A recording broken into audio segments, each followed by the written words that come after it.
Education technology is a system which includes a set of interrelated components interacting together for a specific goal.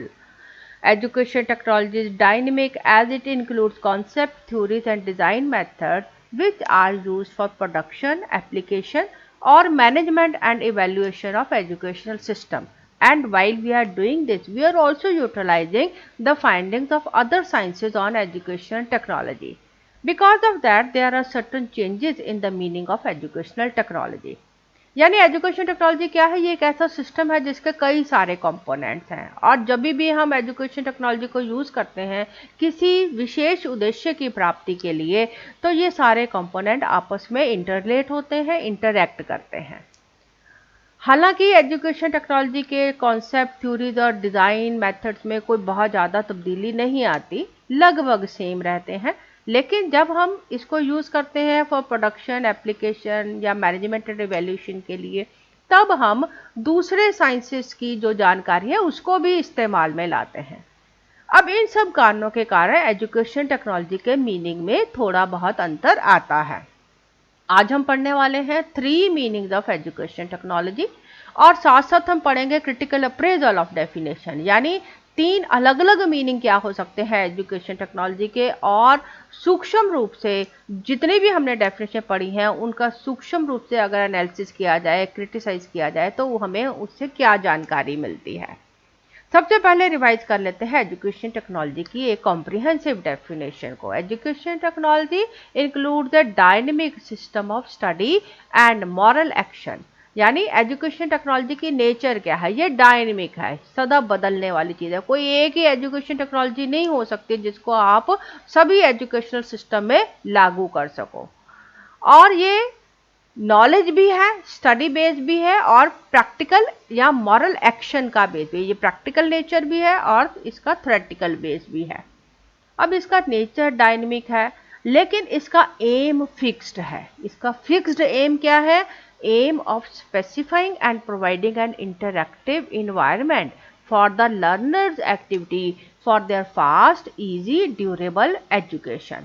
यानी education technology को इस्तेमाल करने का एक खास फिक्स्ड उद्देश्य क्या है कि हम ऐसा इन्वायरमेंट बनाना चाहते हैं जिससे लर्नर आसानी से, तेजी से और पक्के तौर पे सीख सके। यानी एजुकेशन जो वो गेन कर रहा है, जो लर्निंग हो रही है, वो ड्यूरेबल हो, लंबे समय तक बनी रहे, and learning in harmony with their interest and characteristic. तो एजुकेशन टेक्नोलॉजी में बहुत सारी ऑप्शंस होती हैं, तो आप उन ऑप्शंस में से चुनाव किस तरह से करते हैं? आप ऐसी टेक्नोलॉजी का चुनाव करते हैं which is in harmony with the interest and characteristic of learner. यानी सेंटर में कौन है? लर्नर है। लर्नर की जैसी इंटरेस्ट है, उसकी जैसी रुचियां हैं, उसके जैसे उसकी नेचर है, जो उसके कैरेक्टरिस्टिक हैं, उनके अनुसार आप टेक्नोलॉजी का चुनाव करते हैं। अब इस डेफिनेशन से हमको क्या पता चलता है कि एजुकेशन टेक्नोलॉजी एक systematic application of science and technology है, यानी ये एक क्रमवार एप्लीकेशन है साइंस और टेक्नोलॉजी। इसका बेस जो है वो साइंस एंड टेक्नोलॉजी है, और इसको जब हम एक सिस्टमेटिक वे में एजुकेशन की प्रॉब्लम को सॉल्व करने के लिए या एजुकेशन की एफिशिएंसी को इंक्रीज करने के लिए यूज करते हैं, then it becomes educational technology. Just as any science or technology help us to carry out a practical work, education technology also help us in providing efficiency to the task of teaching and learning. तो सबसे पहले education technology का मुख्य कार्य क्या है कि ये एजुकेशन में लर्निंग और टीचिंग प्रोसेस को एफिशिएंसी देगा, उसके प्रोसेस को इफेक्टिव बनाएगा और उसको फास्टन करेगा।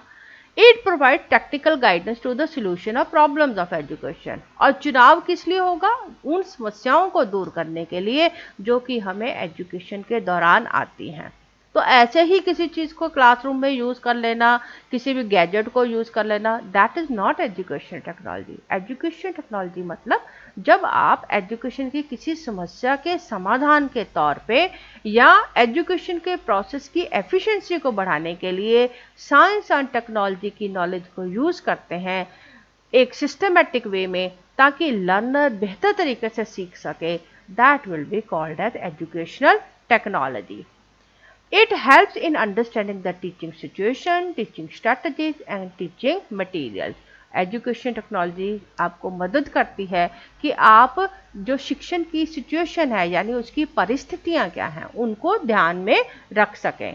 टीचिंग स्ट्रेटजीज, आप किस तरह से प्लानिंग बनाते हैं, आपके गोल्स को अचीव करने के लिए आप क्या स्टेप वाइज सिस्टम बनाते हैं, उसको अंडरस्टैंड करने में हेल्प करती है। और टीचिंग मटेरियल आपके पास क्या क्या है, आपके पास क्या क्या चीज़ें हैं जिनको आप इस्तेमाल में ला सकते हैं, इनके बारे में अंडरस्टैंडिंग क्रिएट कर सकती है। ये आपको ज्ञान देती है कि लर्नर को क्या क्या दिक्कतें आ सकती हैं, क्या क्या लर्नर डिफ़िकल्टीज हो सकती हैं, आप उनको कैसे सॉल्व कर सकते हैं। ऑल एजुकेशन रिसोर्सेज की अंडरस्टैंडिंग देती है। अब एजुकेशन रिसोर्सेज क्या होते हैं? Education resources are those things with which you can learn, जैसे कम्युनिकेशन प्रिंसिपल्स है, रिसर्च इंफॉर्मेशन है, ह्यूमन लर्निंग के डिफरेंट सोर्सेज हैं, इन सब के बारे में आपको जानकारी मिलती है। And planning strategies, planning strategies मतलब जब आप एजुकेशनल नीड्स को ध्यान में रखते हैं, रिसोर्सेज को ध्यान में रखते हैं और एक ऐसा सिस्टम बनाते हैं जिससे इन रिसोर्सेज को बेहतर तरीके से यूज़ किया जा सके यानी ऑप्टिमम यूटिलाइजेशन हो सके, that will be called as planning strategies. अगर ये सब चीज़ें आपके चुनावों में या आपके जो एजुकेशन में जो आप टेक्नोलॉजी यूज़ कर रहे हैं उसमें ये कैरेक्टरिस्टिक नज़र आते हैं, then it is called as educational technology. Now let us try to understand what are the three meanings of education technology. First meaning is education technology is a science on which various educational strategies and tactics are designed. यानी education technology वो science है जिसके ऊपर educational strategies यानी planning decide करती है और वो टैक्टिक्स यानी वो सब तरीके डिसाइड करते हैं जो आप एजुकेशन के प्रोसेस में यूज़ करते हो। इस मीनिंग को ध्यान में रखते हुए एजुकेशन टेक्नोलॉजी के 4 स्टेप्स हैं। पहला है functional analysis to identify the various components of input and output. ये जो प्रोसेस है that is called as the functional analysis. और इसका पहला स्टेप क्या है कि आप पहले वेरियस कंपोनेंट देखें कि कौन कौन से कंपोनेंट हैं जो कि एजुकेशनल टेक्नोलॉजी को या एजुकेशन के प्रोसेस को इम्पैक्ट करते हैं। ये जो कंपोनेंट है इनको 2 तरीके से बांटा जाता है, इनपुट और आउटपुट कंपोनेंट। इनपुट कंपोनेंट मतलब जिनके द्वारा जानकारी दी जा सकती है एंड आउटपुट कंपोनेंट मतलब जिसके तरीके से हम रिजल्ट को ऑब्जर्व करते हैं या मेजर करते हैं। सो इनपुट में आ जाता है कम्युनिकेशन मेथड्स, टीचिंग मेथड्स, ये सब इनपुट के मेथड हैं। आउटपुट में आ जाते हैं इवैल्यूएशन के मेथड। तो कौन कौन से कंपोनेंट्स हैं जो कि एजुकेशनल सेटअप में वर्क करते हैं? We need to identify them. Second is to explore the function of these component। और ये जो फंक्शन है इनपुट के डिफरेंट कंपोनेंट्स हैं ये क्या कार्य करते हैं, किसी तरह की लर्निंग में कम्युनिकेशन का कितना रोल है, प्रैक्टिकल वर्क का कितना रोल है, आउटपुट में जिस तरह से आप आउटपुट ले रहे हैं, इवैल्यूएशन ले रहे हैं, वो किस तरह से आपको जानकारी देते हैं। We need to identify them to observe the effect of manipulating various component। अब ये जो पार्ट है that is related to research, that you need to understand कि अगर आप इनपुट के कंपोनेंट्स को वेरी करते हैं, चेंज करते हैं, तो उससे आउटपुट के कंपोनेंट में किस तरह से बदलाव आता है, या आउटपुट में जो आप इवैल्यूएशन लेना चाहते हैं उसके अनुसार आपको इनपुट में क्या वेरिएशन करनी पड़ेगी। So for that a lot of research is required. और इन रिसर्च की फाइंडिंग्स को आप आइंदा आने वाली एजुकेशन में यूज़ करते हैं to translate research finding into guidelines. Guidelines मतलब आप उसको एक डायरेक्टिव्स में बना देते हैं कि इस तरह से हम एजुकेशनल सिस्टम को एजुकेशन टेक्नोलॉजी को बेहतर तरीके से इस्तेमाल में ला सकते हैं। So these are the 4 steps if we take education technology as a science. Second meaning is education technology is mechanization of educational process. The second meaning of education technology, which is mechanization, it is done in all 3 processes of human knowledge। तो हम तकनीकीकरण education के या knowledge को तीनों तरह से कर सकते हैं। First is preservation of knowledge. आप एजुकेशन में जितने भी नॉलेज है उसको प्रिजर्व कर सकते हैं। प्रिजर्व हम कैसे करते हैं नॉलेज को? बाय प्रिंटिंग मशीन्स कर सकते हैं, बुक्स छाप सकते हैं, रिकॉर्डिंग करके रख सकते हैं, वेब कंटेंट बना सकते हैं। So that way we can preserve the knowledge. Second is transmission of knowledge, knowledge को एक से दूसरी जगह तक पहुंचाने के लिए। अब इसमें हम एजुकेशन टेक्नोलॉजी का इस्तेमाल कैसे करते हैं, जैसे टेलीविज़न है, रेडियो है, यूनिवर्सिटी के ओपन कोर्सेज हैं, कॉरेस्पॉन्डेंस एजुकेशन है, इसमें हम बहुत सारा एजुकेशन टेक्नोलॉजी का इस्तेमाल करते हैं। And next is advancement of human knowledge, यानी जो भी साइंटिफिक रिसर्च है, एजुकेशनल रिसर्च है, उसको सभी लोगों के फ़ायदे के लिए, सभी लोग उसको इस्तेमाल कर सकें और उसको बढ़ावा दे सकें, उसके लिए भी हम एजुकेशन टेक्नोलॉजी का इस्तेमाल करते हैं। So this is the meaning of education technology if we use it as for mechanisation of educational process. Third meaning is that education technology is a mediator for blending science of learning with art of teaching.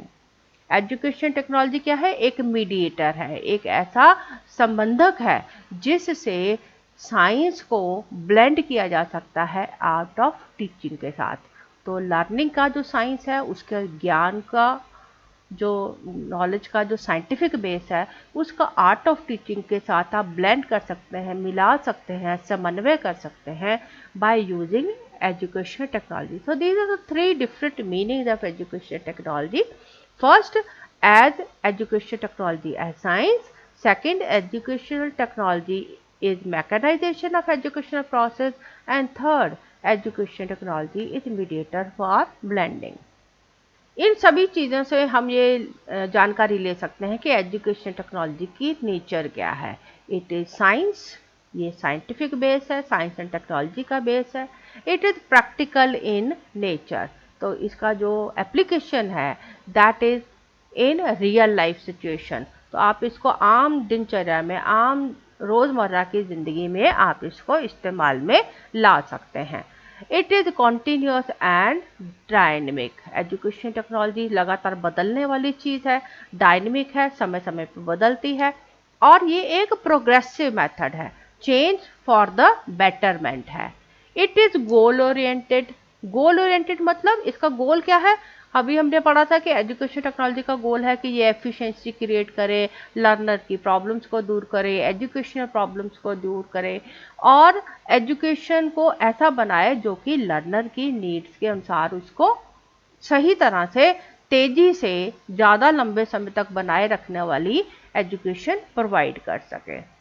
It is multi disciplinary, education का जो field है इसमें बाकी जो knowledge है उसका भी utilisation है। जैसे एजुकेशन टेक्नोलॉजी में साइकोलॉजी ऑफ एजुकेशन का यूटिलाइजेशन है, इंजीनियरिंग का यूटिलाइजेशन है। तो एजुकेशन टेक्नोलॉजी अपने आप में अलग फील्ड नहीं है, इसमें दूसरी जानकारियों का भी मेल है। It is a systematic approach जिसमें टीचर, प्यूपिल और टेक्निकल सभी अप्रोचेस का ध्यान रखा जाना जरूरी है। इसके कई सारे मल्टीपल एस्पेक्ट्स हैं, यानी इसके इस्तेमाल करने वाले कई हैं, टीचर के भी काम की चीज़ है, पीपल भी यूज़ करते हैं, और इसमें टेक्नीशियंस का भी यूज़ है। It is progressive in nature, it causes improvement, नए नए तरीके आते हैं एजुकेशन टेक्नोलॉजी में, रिसर्च आता है, इनोवेटिव टीचिंग मेथड्स आते हैं, न्यू टीचिंग टेक्निक्स आती हैं, जिससे एजुकेशन टेक्नोलॉजी प्रोग्रेस करती है, इसमें इम्प्रूवमेंट आता है। It creates modifiable teaching environment, ये हेल्प करता है हमें ऐसा इन्वायरमेंट बनाने के लिए जिससे टीचिंग इन्वायरमेंट को बेटर बनाया जा सके, जिससे हम ज़्यादा बेहतर तरीके से टीचिंग गोल्स को अचीव कर सकें।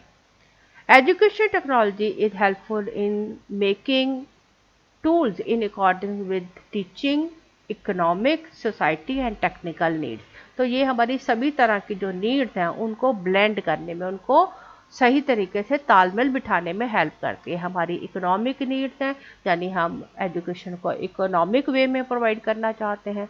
सोसाइटी की नीड्स हो सकती हैं कि ज़्यादा लोगों को एजुकेट किया जा सके, एंड टेक्निकल नीड्स हो सकती हैं, यानी हम एजुकेशन के प्रोसेस को टेक्निकली फास्टन कर सकते हैं। तो इस तरह की कई सारी सोसाइटी की इकोनॉमिक नीड्स हो सकती हैं, टेक्निकल नीड्स हो सकती हैं, हमारे करिकुलम की नीड्स हो सकती है। इन सभी नीड्स को एजुकेशन टेक्नोलॉजी की सहायता से ब्लेंड किया जा सकता है।